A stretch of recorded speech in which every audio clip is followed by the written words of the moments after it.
ఆ కొవ్వుతో మూసుకోకుండా ఆపగలిగిన శక్తి దేనికుంది అంటే ఆమలకము అంటారు, ధాత్రి. ఆ ఉసిరికాయ యందు అమ్మవారి యొక్క అనుగ్రహం ప్రవేశిస్తుంది. అందుకే ఉసిరికాయ మీద ఒత్తి వెలిగించి దీపం పెడతారు. కార్తీక పౌర్ణమి నాడు తులసి చెట్టుని కాయలతో ఉన్న ఉసిరి కొమ్మ తెచ్చి తులసి చెట్టు కోటలో పాతి రెండిటికి కలిపి నమస్కారం చేసి దీపం పెడతారు. ఎందుకంటే తులసి విష్ణు సంబంధంగా ఎంత గొప్పదో ఆ ఋతువునందు ఉసిరి చెట్టు యొక్క కాయలతో ఉన్న శాఖ సాక్షాత్ పరదేవతా స్వరూపం. అమ్మా, మేం బతికి ఉండాలని నువ్వు ఉసిరికాయల రూపంలో వచ్చావా? ఆ గాలి యందు అంత ఓషధీతత్వాన్ని నింపావా? అమ్మా నీకు నమస్కారం అని ఉసిరి కొమ్మ యందు పరదేవతని చూసి తులసి కోటలో పక్కన పాతి దీపం పెట్టి నమస్కారం చేసి నైవేద్యం పెడతారు. ద్వాదశి దీపము అని ప్రత్యేకంగా దేవాలయాల్లో అయితే యథాశాస్త్రమేమి అంటే కార్తీకం గురించి స్కాందంలో అద్భుతంగా మాట్లాడతారు.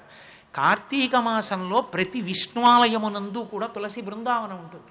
తులసి చెట్లు లేకుండా ఉండదు. స్వామివారి ఉత్సవమూర్తిని తులసి బృందావనంలోకి తీసుకురావాలి ద్వాదశి నాటి సాయంకాలం. కొన్ని చోట్ల తెరపట్టి కళ్యాణం చేసేటటువంటి ఒక ఆచారం. ఆ రోజున లక్ష్మీనారాయణ కళ్యాణం బృందావనంలో చేస్తారు. అందరూ కూర్చుని విష్ణు సహస్రనామ స్తోత్ర పారాయణం చేసి, ఇళ్లల్లో అయితే తులసి చెట్టు ఉసిరి చెట్టు పక్క పక్కన కానీ తులసి కోటలో ఉసిరి కొమ్మని కానీ ఉంచి దీపం పెట్టి పూజ చేసి ఆరాధన చేస్తారు. మనం బాహ్యమునందు ఆరోగ్య రక్షణ, కేవలము ఆరోగ్య రక్షణము అన్న పేరుతో దాన్ని ఏదో ఒక శారీరక వ్యాయామంగా స్వీకరించడం కానీ, ఈ దేశంలో ఏది స్వీకరించినా భగవత్ సంబంధం లేకుండా చెయ్యడం అన్నది అలవాటు లేదు. ఏది చేసినా భగవత్ సంబంధమే. చిట్ట చివరికి శరీరం పడిపోయినా మృత్యువుని తిట్టడం ఈ జాతికి అలవాటు లేదు. ఎందుకో తెలుసా? 95 ఏళ్ళు వచ్చి నా మలమూత్రములు విసర్జించుకోలేక మంచాన పడిపోతే నాకింకా శిథిలకోటలో ఉండాలని ఉంటుందేమో. ఈశ్వరుడు పిచ్చి నాన్న ఏం చేసుకుంటావురా, శరీరంతో వాడి వత్త అయిపోయిందిరా, దా ఇంకో శరీరం ఇస్తాను పుణ్యం చేసుకో అని విడిపిస్తాడు మృత్యు రూపంలో. కాబట్టి మృత్యువుని కూడా దేవతగా చూసింది తప్ప ఏ స్వరూపాన్ని నింద చేయడం ఈ జాతికి అలవాట్లేదు. ఈ తనకి రక్షణ దేని వలన కలిగినా దాని యందు భగవద్విభూతిని చూసి నమస్కరించడం ఈ జాతి యొక్క గొప్పతనం. ప్రతి దాని యందు ఎక్కడెక్కడ ఏ విభూతి గొప్పది ఉన్నా మమ తేజోంశ సంభవం అంటాడు గీతాచార్యుడు. అది నా తేజస్సు వలనే సంభవించిందంటాడు. అమ్మ అపారమైనటువంటి దయ కలిగినటువంటి తల్లి. ఆవిడికి ఎంత కారుణ్యం. శంకరాచార్యులు వారు సౌందర్యలహరి చేస్తూ ఓ మాట అంటారు, దృశాద్రాఘీయస్యాదరదలిత నీలోత్పల రుచ దవీయాంసం పాంసుం స్నపయ కృపయా మమపి శివే అనేనాయం ధన్యో అని అంటూ దృశాద్రాఘీయస్యాదరదలిత నీలోత్పల రుచ. అమ్మా నీ కళ్ళు ఇలా ఇక్కడి నుంచి ఇక్కడ వరకు ఇలా తిప్పుతూనే ఉంటావు. ఎందుకు తిప్పడం? ఇలా చూస్తూ కూర్చోలేవా అంటే ఈ భూమండలం ఎంతవరకు ఉందో అంతకన్నా ఎక్కువ చూస్తూ ఉంటావు. ఎందుకో తెలుసా? ఆ బ్రహ్మకీట జనని నీ బిడ్డలు కదా మేమందరం, నా పిల్లలు ఎలా ఉన్నారో అని చూపులతో తడువుకుంటావమ్మా అన్నారు శంకరాచార్యులు గారు. ఆవిడ ఇలా ముడేస్తుందట కనుబొమలు. ఎందుకు ముడేస్తుందని అడిగారు. ఏదో ఆలోచనతోటో కోపంతోటో కాదు, ఇలా కనుబొమలు ముడేస్తుందట. దేనికంటే శంకరాచార్యులు వారు అన్నారు, భ్రవౌ భుగ్ని కించిత్ భువన భయభంగ వ్యసనిని అన్నారు. అరే రే వీళ్ళకి బుద్ధి ఇచ్చాను రా మనుష్యులకి, వీళ్ళు అమ్మా అనొక్క మాట అంటే చాలు రా రక్షిస్తాను, అనకుండా రక్షించకూడదు. వీళ్ళకి బుద్ధి ఇచ్చాను, వాడు అనట్లేదురా అంటే నేను రక్షిద్దును. ఎంత ఇబ్బంది వచ్చిందిరా వీళ్లతో అని మన అజ్ఞానాన్ని చూసి వాడు అంటే బాగుండని ఇలా కనుబొమలు ముడివేసి మన కష్టాలు చూసి వీడు నేను ఉన్నా నన్ను తలుచుకోడరా అని ఇలా ముడేసి చూస్తూ ఉంటుందిట బాధతో. మన బాధలు తీర్చాలని, మన బాధలు తీర్చాలన్నది తన బాధగా స్వీకరించి కనుబొమలు ముడివేసిన తల్లి అని స్తోత్రం చేశారు శంకర భగవత్పాదులు. అంతటి దయాస్వరూపిణి అమ్మవారు. అందుకే విపత్కరమైనటువంటి స్థితి ప్రకృతి యందు ఎప్పుడు కనపడుతుందో ఆ ప్రకృతి యందు విపత్కరమైన స్థితికి ఓషధిగా ఆవిడ వస్తుంది. అందుకే యజుర్వేదంలో రుద్రాధ్యాయంలో ఒక మంత్రం ఉంది. అందులో మాట అంటారు, శివా విశ్వస్య భేషజీ అని. భేషజీ అంటే స్త్రీవాచకం. ఆమె లోకమునకు భేషజీ, ఓషధి. ఎప్పుడెప్పుడు ప్రమాదకరమైన లక్షణం వస్తుందో అప్పుడప్పుడు ఆవిడ విరుగుడుగా పక్కనే ఉంటుంది. మంచు పెరిగి చలి పెరిగి రక్తనాళములు మూసుకుని గసగసాలంత ఉన్న కొవ్వు వెడుతూ వెడుతూ మూసుకున్న రక్తనాళాల్లో చిక్కుపడి ఆగిపోతే రోజు రోజుకి అది పక్కన చేరి నల్లపూసంతై రక్తం వెళ్లకుండా అడ్డుకుంటే ప్రమాదకరమైనటువంటి స్థితి రాకుండా ఆవిడ ఉసిరికాయ రూపంలో వస్తుంది. ఆ ఉసిరి పచ్చడి తీసుకోవడం వల్ల, ఉసిరి గాలి పీల్చడం వల్ల ఆ శారీరకమైనటువంటి కప వాత పైత్యములు విరిగిపోయి ఆరోగ్యంతో నిలబడగలుగుతాడు. అందుకే ఉసిరి చెట్టు కాసిందనం, కార్తీక మాసం వచ్చింది, వాతావరణం ప్రమాదకరంగా మారిందనేటప్పటికీ అమ్మవారు ఉసిరికాయగా వచ్చింది. ఎవరు చెప్పారు ఉసిరి చెట్టుని కాయమని? ఆ తల్లి ఉసిరికాయగా వచ్చింది.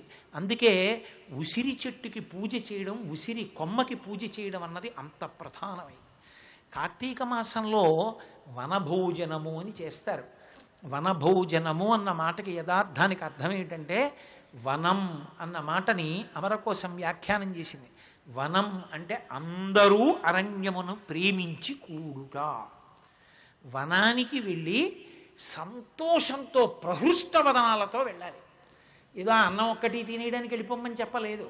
అరణ్యానికి వెళ్ళినప్పుడు అందరం అరణ్యానికి వెళ్ళిపోవలసిన వాళ్ళమే. నిజానికి అరణ్యానికి ఎవడు వెళ్ళాడో వాడు పండడానికి సిద్ధపడ్డాడని గుర్తు. అరణ్యానికి వెళ్ళని వాడు పండినవాడు కాడు. ఎందుకో తెలుసా? వానప్రస్థం అంటే అరణ్యంలోనే గడుపుతారు. అరణ్యంలో ఎవ్వరితో సంబంధం లేకుండా ఒక ఆశ్రమం వేసుకుని అన్నిటి యందు రాగములు విడిచిపెట్టేసి, ద్వేషము విడిచిపెట్టేసి, దొరికిన దాన్ని తీసుకుంటూ భగవంతుని యందు మనసు నిలబెట్టి ఉండిపోతారు. తన భార్యతో కలిసి వెళ్ళిపోతాడు. ఇక పూర్ణ వైరాగ్యం కూడా పొందితే పుత్రం పౌత్రం సమాసాద్య వానప్రస్థాశ్రమే వసేత్ భార్యాన్ పుత్రే నివేశ్యచ అన్నాడు వ్యాసుడు. భార్యని తీసుకెళ్లి కొడుకులకు అప్పజెప్పి కాషాయం కట్టుకుని సన్యాసాశ్రమంలోకి వెళ్ళిపోతాడు. ఆశ్రమం మారడం అనేటటువంటి మాటకు అర్థం కట్టు మీద కట్టు వలన కట్టు జారుట తప్ప కట్టు మారడం కాదు. మీరు చాలా జాగ్రత్తగా పట్టుకోవాలి ఆ విషయాన్ని. నేను ఏవో కొన్ని మొక్కలు తీసుకొచ్చి, ఒరే నూతి దగ్గరికి వెళ్ళి కాళ్ళు చేతులు కడుక్కొస్తానరా, కాస్త ఈ మొక్కలు గట్టిగా కట్టు మోపు కింద అన్నాను నా కొడుకుని. వాడు మోకాలు వేసి పెట్టి గట్టిగా కట్టేశాను. నాన్నగారండి ఎంత గట్టిగా కట్టానో అన్నాడు. నేను వచ్చి చూసి నవ్వు నవ్వి 4 తాటాకు ముక్కలు తీసుకొచ్చి ముడేసి ఆ గడ్డి కింద చేర్చి గట్టిగా కుదిమి పట్టి మోకాలతో నొక్కి కట్టేశాను. నా కొడుకు కట్టిన కట్టు ఎంత వదులు కట్టో నేను కట్టేస్తే తెలిసింది. నేను కట్టేస్తే ఆ కట్టు జారిపోతుంది. ఇప్పుడు ఈ కట్లతో గడ్డి మోపు ఎత్తుకుందాను అనుకోండి, నా కొడుకేసిన కట్లు జారి కింద పడిపోతాయి. కట్టు జారిపోవడానికి కట్టెయ్యాలి తప్ప కట్టు మీద కట్టు వేయకూడదు. ఆశ్రమం మారడం అంటే అది. మీరు ఒక ఆశ్రమంలోకి వెళితే ఇంకొక ఆశ్రమం జారిపోతుంది. బ్రహ్మచర్యంలో ఉంటే ఒక ఆశ్రమం, మీరు గృహస్థాశ్రమం అన్న కట్టు వేసుకున్నారంటే బ్రహ్మచర్యం అన్న కట్టు జారిపోయిందని లెక్క. వానప్రస్థంలోకి వెళ్ళారంటే గృహస్థాశ్రమం అన్న కట్టు జారిపోయిందని లెక్క. అంటే ఆ కట్టు అంత గట్టిగా పడిందని. అందుకే కృతకంగా వెళ్ళడం కాదు, కట్టు గట్టిపడి వెళ్ళాలి. దానికి సాధన వనభోజనం. అందుకే వనభోజనానికి వెళ్ళేవాడు అంత పవిత్ర హృదయంతో వెడతారు. వెళ్ళి ఏ ప్రకృతి యందు ఉపద్రవం ఉందో ఆ ప్రకృతినే ఆశ్రయించి ఆరోగ్యాన్ని సిద్ధింప చేసుకుంటాడు. చక్కగా ఎక్కడ ఉసిరి చెట్లున్నాయో, ఎక్కడ తులసీవనం ఉందో, ఎక్కడ మామిడి చెట్లున్నాయో అక్కడికి ఎడతాడు. మామిడి చెట్టుకి సంస్కృతంలో రసాలము అని పేరు. పరమేశ్వరుని యొక్క పేరున్న ఏకైక చెట్టు మామిడి చెట్టు. పరమేశ్వరుడికి, శ్రీకృష్ణ భగవానుడికి పేరు రసోవై సహ. రసాలము మామిడి చెట్టు. పరమేశ్వరుడే ఈ భూమి మీద చెట్టుగా వస్తే అది మామిడి చెట్టు. అందుకే శైవ సంబంధంలో ఏకాంబరేశ్వరుడు. అటువంటి మామిడి చెట్టు కృష్ణస్వరూపం. అటువంటి మామిడి చెట్టు వేదస్వరూపం, శివస్వరూపం. అది కానిదేం లేదు. అటువంటి మామిడి చెట్టు, ఉసిరి చెట్టు, తులసి బృందావనం ఇటువంటివన్నీ ఎక్కడున్నాయో అటువంటి వనంలోకి ప్రవేశిస్తారు. ప్రవేశించిన దగ్గర నుంచి కూడా లౌకికమైనటువంటి కోరికలతో వెళ్ళమని కాదు. అక్కడికి వెళ్ళినప్పుడు మనసు అత్యంత పవిత్రం చేసుకుని అరమరికలు లేకుండా అంతటా బ్రహ్మమును దర్శిస్తూ వెడతారు. అందుకే మనసు అంత ప్రహృష్టంగా ఉంచుకుని వెళ్ళమని. వెళ్ళి చక్కగా అక్కడ ఏ సత్యనారాయణ స్వామి వారి వ్రతం ఏదో ఒక వ్రతం ఒక దంపతులు చేస్తారు. వ్రతం అన్నది ఎలాంటిదంటే మీరు సాగదీస్తే ఎంతైనా సాగుతుంది, మీరు కుదించేస్తే ఎంతైనా కుదించుకుంటుంది. మీకు ఉత్సాహం ఉందనుకోండి, పొద్దున్న మొదలుపెట్టి ఆవాహయామి స్థాపయామి పూజయామి అయిపోగానే పుష్పార్చన మొదలుపెట్టి విష్ణు సహస్రం, శివ సహస్రం, లక్ష్మీ సహస్రం, లలితా సహస్రం ఇన్ని చెప్తూ చేస్తూనే ఉండొచ్చు సాయంకాలం వరకు. సాయంకాలం పొద్దు పొడిచిన తర్వాత అప్పుడు మీరు మహానైవేద్యం పెట్టి అప్పుడు భోజనం చేయొచ్చు. మీకంత ఓపిక లేదనుకోండి, అరగంటలో కూడా చేసుకోవచ్చు. కాబట్టి ఎందుకెడతారు వనభోజనానికంటే, వనమును భోజనము చేయుట అంటే, వనం అంటే బ్రహ్మం, బ్రహ్మమును తినుట. బ్రహ్మమును తినుట అంటే అంతటా బ్రహ్మమును అనుభవించుట. స్థాయి పెంచుకోవడానికి ఒక ప్రయోగం చేసుకోవడం, ఒక ప్రయోగం చేసి చూడడం. చూడండి, డాక్టర్ గారు మాట అంటారు, ఓ 10 రోజులు ఈ ట్యాబ్లెట్ వేసుకుని చూడండి ఎలా ఉందో చెప్పండి. ఒకవేళ మంట ఎక్కువగా ఉంటే ఒకసారి నా సెల్ నెంబర్ రాస్తున్నాను, ఫోన్ చేయండి, నేను చెప్తానంటారు. ఎందుకని? అది పడితే పర్వాలేదు, పడకపోతే మీరు ఫోన్ చేయాలి. అలా మీరు అరణ్యంలోకి వెళ్ళినప్పుడు కూడా అంతటా బ్రహ్మమును చూస్తూ ఇంటికన్నా అక్కడ బాగుందన్న భావనోటి మీకు వస్తుందా? అలా ఉండడం అలవాటు చేసుకోవడం ప్రారంభం అవుతుందా? వనభోజనమునందు ప్రధానమైన సిద్ధాంతం అది. అందుకే అరమరికలు లేకుండా కలిసిపోతారు. అసలు ఈ లోకంలో వనభోజనం అనేటటువంటిది చేయడంలో నిష్ణాతుడై చేసినవాడు, చేయించినవాడు ఎవరో తెలుసా? అసలు ఎవరూ మర్చిపోలేనంత గొప్ప వనభోజనం చేసినవాడు శ్రీకృష్ణ పరమాత్మ. భాగవతంలో చేశాడు ఆయన. భాగవతంలో ఆయన వనభోజనం చేస్తే అయ్యబాబో ఎన్ని లీలలు వచ్చేశాయో అందులోంచి. ఆయన బలరాముడితోటి స్నేహితులతో చెప్పాడు ఒకసారి, ఒరే రేపు మనందరం మన భోజనానికి వెడుతున్నాను రా అన్నాడు. వనభోజనానికి వెళ్ళడానికి వాళ్ళు రోజు ఎక్కడికైనా ఆఫీస్కి వెడతారేమిటి? వాళ్ళు రోజు వెళ్ళేది వనానికే. ఆవుల్ని దూడల్ని తోలుకుని ఎక్కడికెడతారు? రోజు వనానికే పెడతారు. సాయంకాలం అయితే మనం ఆఫీస్ నుంచి వచ్చినట్టు వాళ్ళు అడవిలోంచి ఇంటికి వస్తారు. వాళ్ళకి కొత్తగా వనభోజనం ఏంటి? వాళ్ళు అక్కడికేగా, వాళ్ళ మధ్యాహ్నం అక్కడే తింటారు వాళ్ళు పట్టుకెళ్ళిన ఆహారం. మరి ఇంకా కొత్తగా వనభోజనం ఏంటి అంటే, రోజూ వెళ్ళేవాళ్ళే అయినా ఆ రోజు వనభోజనంగా విడితే మనస్థితి ఎలా ఉంటుందో చూపించడం భాగవత తాత్పర్యం. లేకపోతే కొత్తగా ఎక్కడికి వెడుతున్నారండి వాళ్ళు? కొత్తగా ఎక్కడికి వెళ్ళట్లేదు, అదే ప్రదేశానికి వెడుతున్నారు. ఆఫీసులోనే వనభోజనాలు ఏమీ లేదు. పొద్దున్న వచ్చేసి మామూలుగా పనిచేసుకుని మధ్యాహ్నం లంచ్ బ్రేక్లో అందరం కలిసి భోజనం చేద్దాం, అదే వనభోజనం అన్నా అనుకోండి. నా బుర్ర ఏం వనభోజనం అంటాం కాదు. రేపు సెలవు ఇచ్చేసాం అందరం అడిగికి వెళ్ళిపోదాం అన్నాం అనుకోండి, ఎంత సంతోషంగా వెళ్ళిపోతారో పిల్లా పాపల్ని తీసుకుని. వాళ్ళకి వనభోజనం ఏమిటంటే వాళ్ళు చేసేది రోజు వనభోజనమే. ఇంకేం వనభోజనం? ఏ వనభోజనమో మనకి నేర్పాలనుకున్నాడు ఆయన. అందుకని పిల్లలందరినీ పిలిచి చెప్పాడు, ఒరే రేపు మనం వనభోజనానికి వెళ్తున్నాను రా అన్నాడు. వాళ్ళందరూ మురిసిపోయారు. అందుకని వాళ్ళు ఎప్పుడు తిన్నా చద్దన్నమే తింటారు. తర్వాణి అన్నం, ముందు రోజు నిలవబెట్టిన అన్నం, ఇవే మూట కడతారు. చద్దన్నంలో తినడానికి అత్యంత యోగ్యమైన ప్రధానం ఏమిటంటే ఊరగాయ. ఊరగాయ అంటే నిలవ ఉన్న పదార్థం.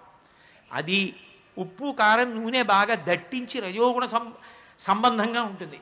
అటువంటి ఊరగాయ ముక్కోటి అన్నం మీద వేసేసి ఓ ముంత కట్టిస్తారు. ముంతకో తాడు కడతారు. ఇప్పుడంటే క్యారేజీలోకి ఊచలు, ఆ ఊచ చెంచాలా ఉండడాలు అవన్నీ వచ్చాయి. కానీ అప్పుడు ముంతకి తాడు కట్టి తగిలించుకోవడమే. కాబట్టి వాళ్ళు కొన్ని మధుర పదార్థాలు, ఓ ఆకేసి ఆకు మీద కొన్ని మధుర పదార్థాలు, ఆ కింద చద్దన్నం, దాని మీద కాస్త ఊరగాయ వేసుకుని తగిలించుకున్నారు. తగిలించుకుని కృష్ణ కృష్ణ వనభోజనం చేద్దాం అన్నావు కదా, పద అన్నాడు. పొద్దున్న నిద్ర లేపాడు ఆయన వాళ్ళందరినీ. ఎలాగో తెలుసా? అందరికన్నా ముందు తను లేచి కొమ్ము బూర ఊదాడు అందరిళ్ళకి వెళ్ళి. ఆ కృష్ణుడు ఊతున్నాడు కొమ్ము బూర, వనభోజనానికి వెళ్ళాలి. లేచారు, అందరూ బయలుదేరారు. రోజు వెళ్ళిన చోటికే. ఎంత సంతోషంగా వెళ్ళారో చెప్పారు వ్యాసుల వారు, పోతన గారు. అది వనభోజనానికి వెళ్ళడం అంటే. అప్పుడు కూడా దిక్కుమాలిన కారులో వెళ్ళి, ఆ రోజు కూడా భోజనం వేళటికి 1 గంటకో ఎప్పుడో వెళ్ళిపోయి, అప్పుడు కూడా భోజనంలో మళ్ళీ VIP సర్కిల్ అని ఒకటి పెట్టుకుని అందులోకి వెళ్ళి తొందరగా భోజనం చేసేయడం కాదు. వనభోజనం అంటే అందరితో కూడి సంతోషముగా వనమనందు విహరించి చేసి బ్రహ్మమును తినుట. అందుకని వాళ్ళు ఎంత సంతోషంగా వెళ్ళారో చెప్పారు పోతన గారు. కోయిల కూసింది, వాళ్ళు మళ్ళీ కూశారు. పైన పక్షులు ఎగురుతూ వెళ్ళిపోతున్నాయి, కింద నీడను పట్టుకుని వాళ్ళు పరిగెత్తారు. కొంతమంది గోతుల్లో దాక్కు నరిచారు, వాళ్ళు ఎక్కడున్నారో వెతికి మిగిలిన వాళ్ళు పట్టుకున్నారు. కొన్ని చోట్ల నెమళ్ళు నాట్యం చేస్తున్నాయి, దాన్ని చూస్తూ కొందరు నాట్యం చేస్తున్నారు. ఒక చోట కొంగ ఒంటికాలు మీద నిలబడింది, వీళ్ళు ఒంటికాలు మీద నిలబడ్డారు. ఎవరు ఏది చేస్తున్నా వాళ్ళందరూ మాత్రం కృష్ణ కృష్ణ చూసావా మేము ఎలా ఉన్నావా అని కృష్ణుణ్ణి చూస్తారు. వాళ్ళు చేస్తూ ఉంటారు, కృష్ణుణ్ణి చూస్తూ ఉంటారు, కృష్ణుణ్ణి చూసి ఆనందపడిపోతారు. పరిగెడుతూ ఉంటారు, వస్తారు, కృష్ణుణ్ణి ముట్టుకుంటారు, వస్తారు, కృష్ణుడిని ఒక్క గుద్దు గుద్దుతారు, కృష్ణుడిని ఒక్క తన్ను తంతారు, కృష్ణుడు వెళ్ళి కౌగిలించుకుంటాడు, కృష్ణుడు గుద్దు గుద్దుతాడు, వాళ్ళు మురిసిపోతారు, పెద్ద నవ్వు నవ్వుతారు, ఓడు ఏడుస్తాడు, ఓడేదో నాట్యం చేస్తాడు. కావాలంటే చదవండి పోతన గారి భాగవతం, నేను అబద్ధం చెప్పాను అనుకుంటే. ఇంత సంతోషంగా వాళ్ళందరూ వెళ్ళారు. ఎక్కడికి వెళ్ళారు? వాళ్ళు అఘాసురుడి నోట్లోకి వెళ్ళిపోయారు అన్నారు. అఘాసురుడు అంటే తెలుగులో పోతన గారు యథాతథంగా దాన్ని పాపపు రక్కసుడు అని పిలిచారు. ఎంత అందంగా పిలిచారు. వాళ్ళు వెళ్ళిపోతుంటే ఆ అఘాసురుడు అన్నవాడు అన్నాడు, జపిరము లేక ఇప్పుడు గ్రేపుల గోపాలసుతుల కృష్ణుని తోడన్ గీపెట్టగ మింగెదనని పాపపు రక్కసుడు త్రోవ పడి ఉండే నృప.